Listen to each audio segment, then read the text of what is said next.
and welcome everyone to another inventRight.com YouTube show. We have Aaron and Les Williams. They're inventRight students of ours.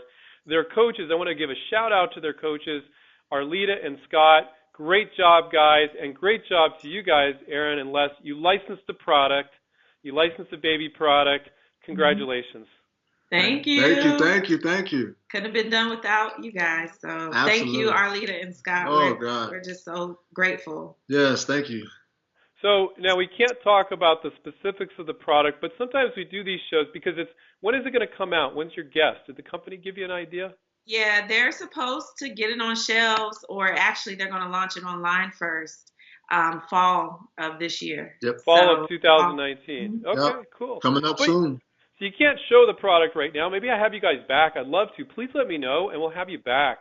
And we can show the product and talk about more details about the product. But it is a baby product. What's the benefit of the product?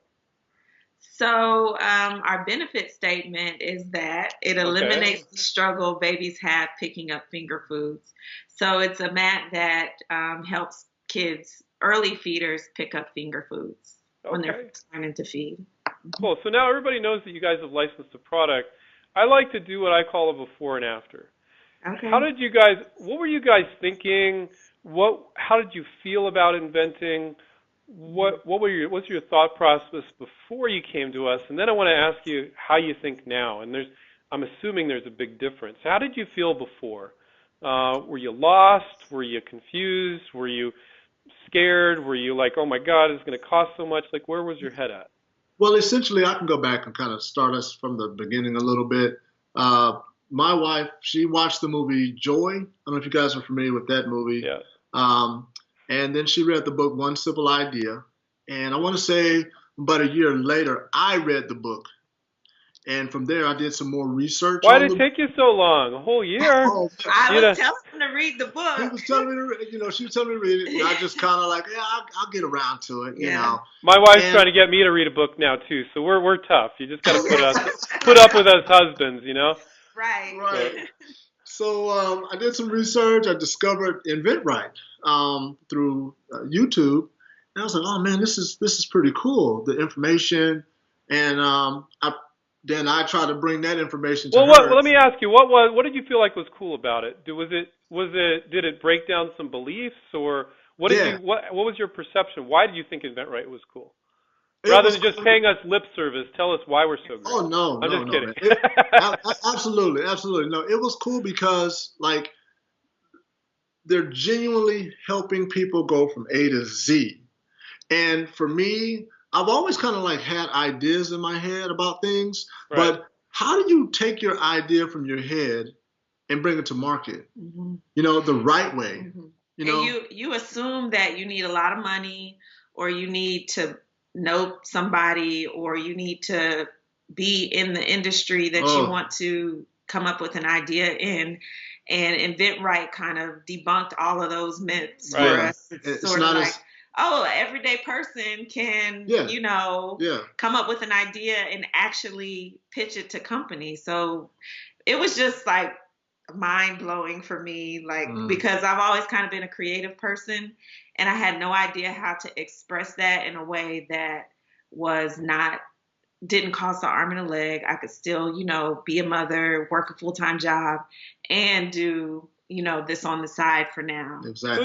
So you watching us ramble on YouTube, or you read the book? What was the case?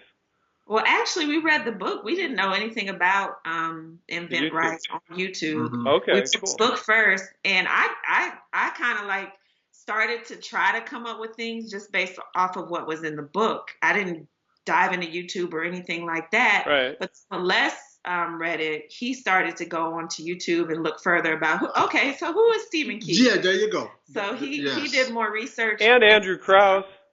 Yeah. That's okay. I'm used to it. Talk to you later.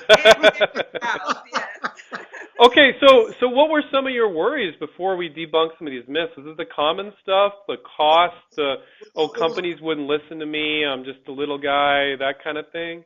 Well, there's so many that, like, you see them on TV, and it's like, you just never know what you're going to get sometimes when you sign up for a course. And we also delved into Amazon a little bit, and there were thousands of courses for Amazon, it's like, what do you do? And so I was a little bit more reluctant, but Les had done his research and felt very comfortable with the program. I've kind of did a little bit of this some years ago with a pitching utensil that I was trying to use, and I had to do a patent search. And I didn't realize that patent searches are like $800 or more. So for me, it was an intimidation kind of thing too, along with what my wife had shared. You know, this stuff is costly. And he made it in this video, some of his videos, he teaches you like, hey, you might not have to spend as much money if you're smart and you do it right. And that really kind of helps you kind of be at ease a little bit to move forward and dig a little deeper. Yeah, okay. So flash forward to now, having licensed the product, how do you feel about it now moving forward? Whew. We feel like the possibilities are endless. Yes. We feel hopeful. Why? Yes. Why? Because every time we come up with an idea, we know exactly what to do with it. Okay. We feel empowered to, create our own sell sheets, create our own videos, contact these companies, which is super intimidating at first because you're like, I'm calling like this top baby company in America, and I'm just little old me. Right. But you don't feel that way anymore. Well, the first time we got interest from the company, we were kind of like begging Scott to get on the phone with us, like, please, Scott. Pretty much within a few hours. Otherwise, we experienced that a lot. We're always there for people. Just call if that happens, right? Yeah, exactly. So, but he felt like we were ready. He was like, you guys can do this. You guys got this. Go. It was more about like giving us the confidence and empowering us to do it ourselves. And looking back now, we appreciate that. He kind of like, pushed us off the cliff a little bit to help us and help us grow along. So you're using my favorite word, empowerment. Yeah. Because sometimes people say education, but empowering somebody to feel confident with this stuff is a lot more than, well, you do this over here. You watching a video or a book, you think you get it, but you don't really get it until you do it. That's how I feel. Do you guys feel that way? The first phone call we made, like, I'm trembling, like we're all like, oh my God, That's great. I love that. We were starting to pitch our idea and submit our sell sheets, and we're like all nervous and voice shaky, and then after the 10th one, we're like, whatever. It's just a routine now. It's very normal for you. It's not a big deal. Exactly. Yeah, the more you do. I think it's great that our fans hear that, because that's very empowering, to use my favorite word. Were you going to say something, Les?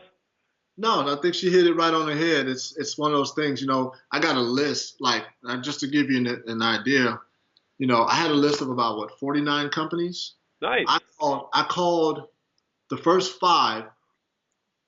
They were on the first 5, but they didn't respond until later. So I went through all 49, okay, and got no's.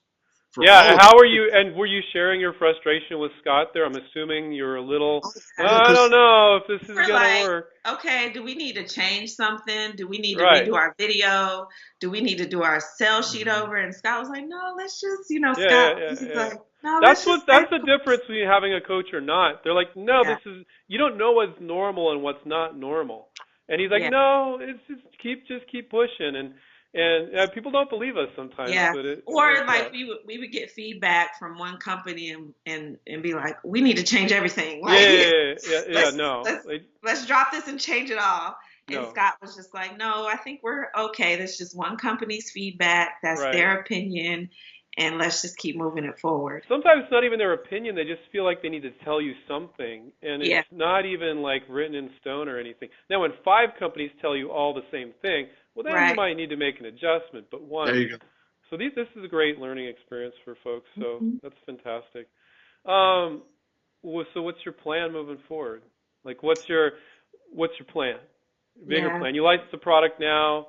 Mm-hmm. Are you gonna be working on like 8 projects at once? Are you just gonna always keep one in the pipeline? Or are you gonna just give up and just go, we may license the product, forget about this license? No, I think the best thing for us to do is just to continue inventing. Consistency and just stay at it. I'm hitting that about right? Right? Yeah. Yeah. We since we licensed that one product in the baby industry, we have at least 4 others in the pipeline right now. Yep. Nice. So, and we've gone through all the 10 steps and we know how to do it, and we feel pretty confident about our ideas. But like in the one that we licensed, it took months, you know, from when we started submitting and till we actually heard something back. So we're kind of. And it takes longer for other people. It's not Yeah. always, doesn't always happen that fast either. Yeah. Right. So You we're might in that experience that on one of these next 4 you're working on, where a few really, really drag, but you're keeping yourself busy working on more projects. Yeah. Now, a little fun note that you guys let me know about is you guys know how to do the work, which is what it comes down to with licensing. You know, you got to have a decent idea. It doesn't have to be a great idea.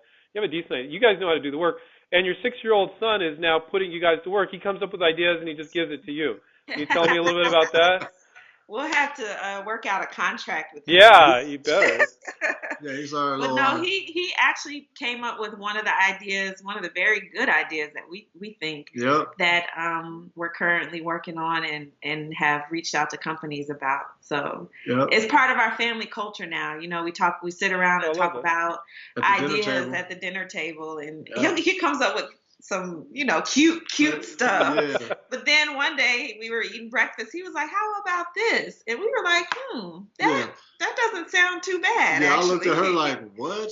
Yeah, we're gonna look at that. I jumped right on the internet. You know what I see coming out? He's only 6, but once he gets to about 8, you got to have him on the phone, making some calls, sending some emails. You got to put him on the hard work, because it's really not fair. He comes up with the ideas and you guys do all the work. Yeah. Yes. Exactly. All right. Thank you guys so much. I really appreciate you sharing your experience. It just makes it all much more real, the struggles, the success. It's all real. And I remind everybody to take care and keep inventing. We'll catch up with you next time. See ya. Bye. Thank you. Bye.